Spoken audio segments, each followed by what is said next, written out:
Another potential danger, especially if you are using a habit tracker, is measuring the wrong thing.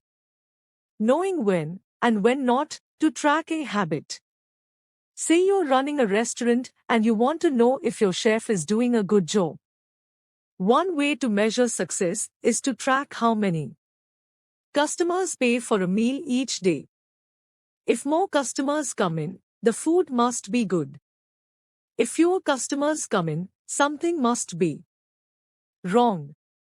However, this one measurement, daily revenue, only gives a limited picture of what's really going on. Just because someone pays for a meal doesn't mean they enjoy the meal. Even dissatisfied customers are unlikely to dine and dash. In fact, if you're only measuring revenue, the food might be getting worse, but you're making up for it with marketing or discounts or some other method. Instead, it may be more effective to track how many customers finish their meal. Or perhaps the percentage of customers who leave a generous tip.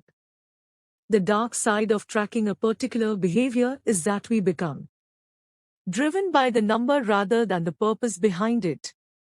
If your success is measured by quarterly earnings, you will optimize sales, revenue, and accounting for quarterly earnings.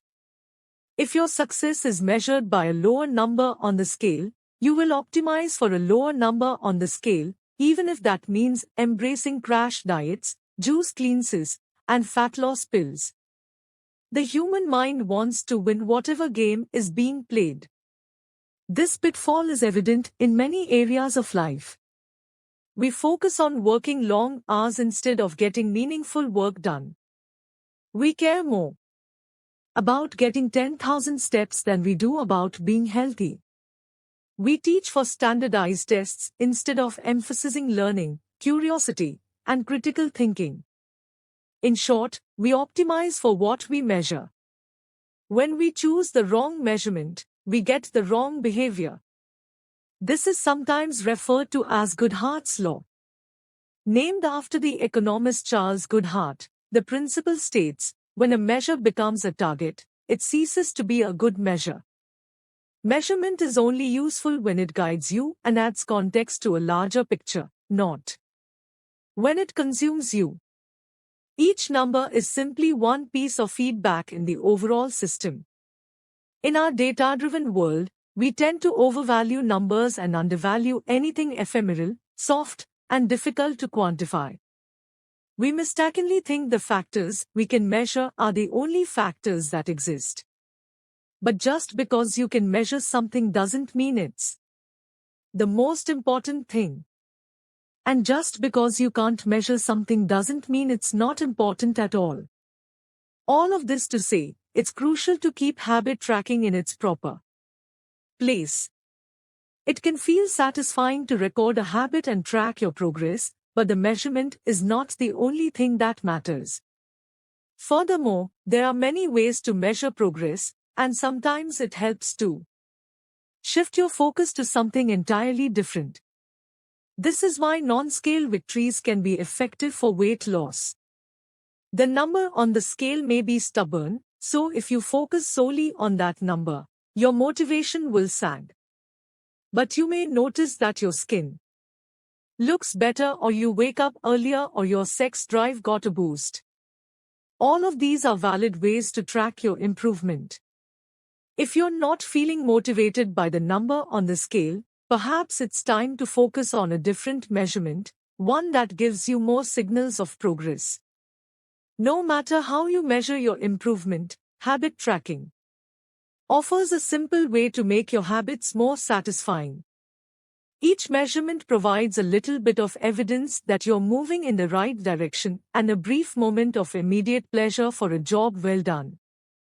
Chapter Summary. One of the most satisfying feelings is the feeling of making progress. A habit tracker is a simple way to measure whether you did a habit, like marking an X on a calendar. Habit trackers and other visual forms of measurement can make your habits satisfying by providing clear evidence of your progress. Don't break the chain. Try to keep your habit streak alive. Never miss twice. If you miss one day, try to get back on track as quickly as possible. Just because you can measure something doesn't mean it's the most important thing. The first version read, Brian's number one objective for Q1 of 2017 is to start eating correctly again so he feels better, looks better, and is able to hit his long-term goal of 200 pounds at 10% body fat. Below that statement, Harris laid out a roadmap for achieving his ideal outcome. Phase number 1, get back to a strict low-carb diet in Q1. Phase number 2, start a strict macronutrient tracking program in Q2. Phase number 3, refine and maintain the details of his diet and workout program in Q3. Finally, he wrote out each of the daily habits that would get him to his goal. For example, write down all food that he consumes each day and weigh himself each day. And then he listed the punishment if he failed. If Brian doesn't do these 2 items, then the following consequence will be enforced. He will have to dress up each workday and each Sunday morning for the rest of the quarter. Dress up is defined as not wearing jeans, t-shirts, hoodies, or shorts. He will also give Joey, his trainer, $200 to use as he sees fit if he misses one day of logging food. At the bottom of the page, Harris, his wife, and his trainer all signed the contract. My initial reaction was that a contract like this seemed overly formal and unnecessary, especially the signatures. But Harris convinced me that signing the contract was an indication of seriousness. Anytime I skip this part, he said, I start slacking almost immediately. 3 months later, after hitting his targets for Q1, Harris upgraded his goals. The consequences escalated, too. If he missed his carbohydrate and protein targets, he had to pay his trainer $100. And if he failed to weigh himself, he had to give his wife $500 to use as she saw fit. Perhaps most painfully, if he forgot to run sprints, he had to dress up for work every day and wear an Alabama hat the rest of the quarter, the bitter rival of his beloved Auburn team. The strategy worked. With his wife and trainer acting as accountability partners, and with the habit contract clarifying exactly what to do each day, Harris lost the weight. To make bad habits unsatisfying, your best option is to make them painful in the moment. Creating a habit contract is a straightforward way to do exactly that. Even if you don't want to create a full-blown habit contract, simply having an accountability partner is useful. The comedian Margaret Cho writes a joke or song every day. She does the Song a Day challenge with a friend, which helps them both stay accountable. Knowing that someone is watching can be a powerful motivator. You are less likely to procrastinate or give up because there is an immediate cost. If you don't follow through, perhaps they'll see you as untrustworthy or lazy. Suddenly, you are not only failing to uphold your promises to yourself, but also failing to uphold your promises to others. You can even automate this process. Thomas Frank, an entrepreneur in Boulder, Colorado, wakes up at 5:55 each morning. And if he doesn't, he has a tweet automatically scheduled that says, "It's 6:10 and I'm not up because I'm lazy." Reply to this for $5 via PayPal, limit 5, assuming my alarm didn't malfunction. We are always trying to present our best selves to the world.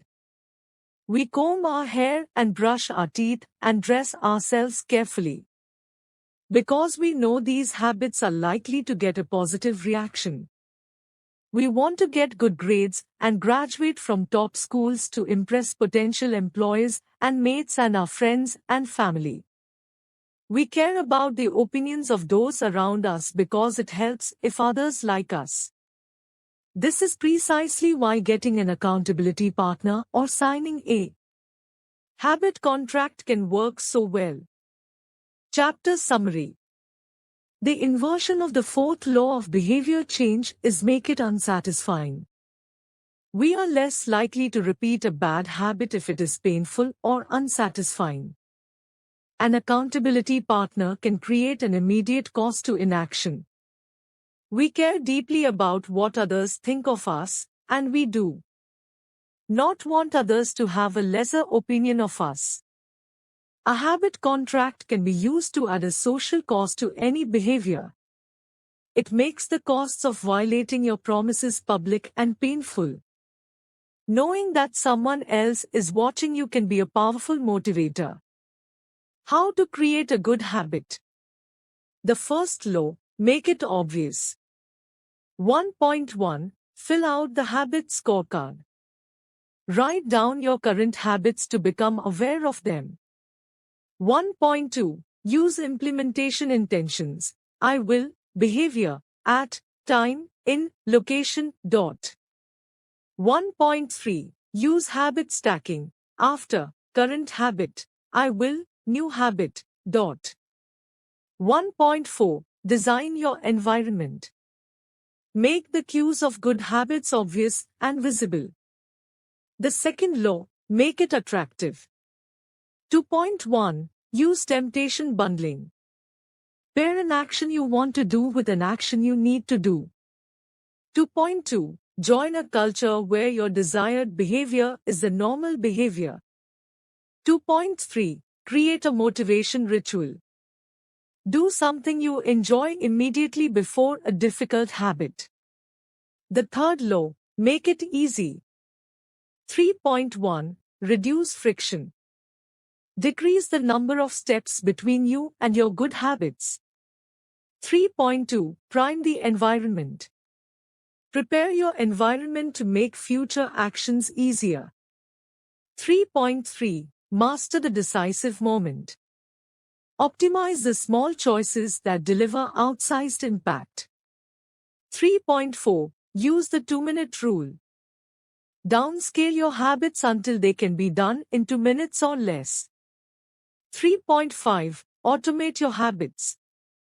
Invest in technology and one-time purchases that lock in future behavior. The fourth law, make it satisfying. 4.1. Use reinforcement. Give yourself an immediate reward when you complete your habit. 4.2. Make doing nothing enjoyable. When avoiding a bad habit, design a way to see the benefits. 4.3. Use a habit tracker. Keep track of your habit streak and don't break the chain. 4.4. Never miss twice. When you forget to do a habit, make sure you get back on track immediately. How to break a bad habit? Inversion of the first law, make it invisible. 1.5. Reduce exposure. Remove the cues of your bad habits from your environment. Inversion of the second law, make it unattractive. 2.4. Reframe your mindset. Highlight the benefits of avoiding your bad habits. Inversion of the third law, make it difficult. 3.6. Increase friction. Increase the number of steps between you and your bad habits. 3.7. Use a commitment device. Restrict your future choices to the ones that benefit you. Inversion of the fourth law, make it unsatisfying. 4.5. Get an accountability partner. Ask someone to watch your behavior.